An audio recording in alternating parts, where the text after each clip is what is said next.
मुनिवर, हम दशरथ पुत्र राम हैं। अहो भाग्य हमारी, आज इस आश्रम की भूमि आपके आगमन से पावन हो गई। स्वयं प्रजापालक ही हमारे आतिथ्य में आए हैं। मुनि श्रेष्ठ, आप जैसे महान ज्ञानी ऋषियों के कारण ही हमारे राज्य की भूमि पावन है। किंतु आज तक आप सदगुरु से हमारा परिचय कैसे नहीं हुआ? मुनिवर, क्या मैं पूछने की धृष्टता कर सकता हूँ कि आप किस गोत्र और कुल से संबंधित हैं? अतिथि, चंबूक, मैं शूद्र कुल से हूँ।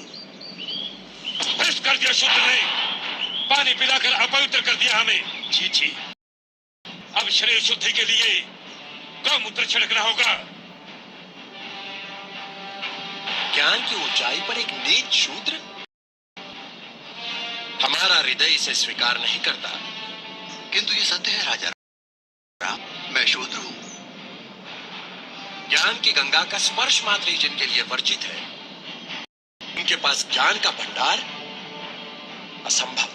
तभी तो राम राज्य में अराजकता फैली है। राम, क्या आपको ज्ञात है कि धर्मानुसार आपका अपराध जघन्य है?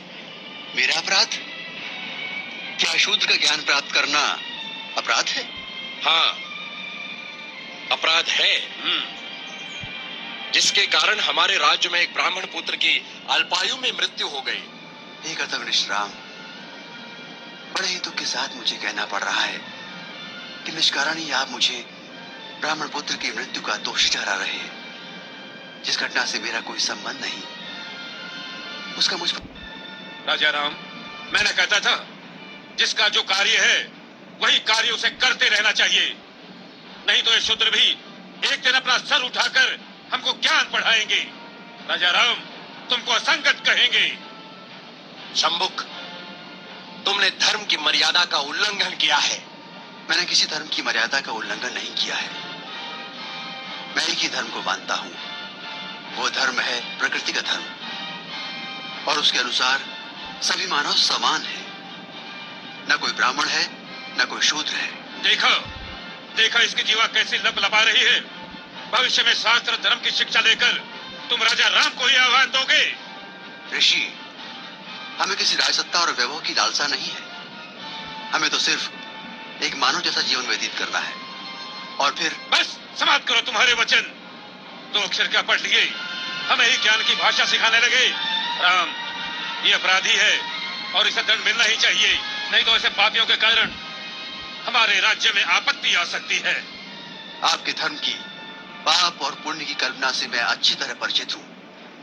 वो सारा पाखंड आपने अपने स्वार्थ के लिए रचा है और सारी प्रजा को मूर्ख बना रहे हैं। अपनी वाणी को रोको शंभुक। हम अपने परम पूज्य गुरु का और अपमान नहीं सह सकते। तुमने धर्मोल्लंघन किया है, जिसके कारण हमारे राज्य में एक ब्राह्मण पुत्र की अल्पायु में मृत्यु हो गई। हम अपने राज्य के ब्राह्मणों को और व्यथित नहीं कर सकते शूद्र। किंतु ब्राह्मण पुत्र की मृत्यु का कारण मैं कैसे हो सकता हूँ? हे राजन, बड़ी नम्रता से दुस्साहस कर रहा हूँ।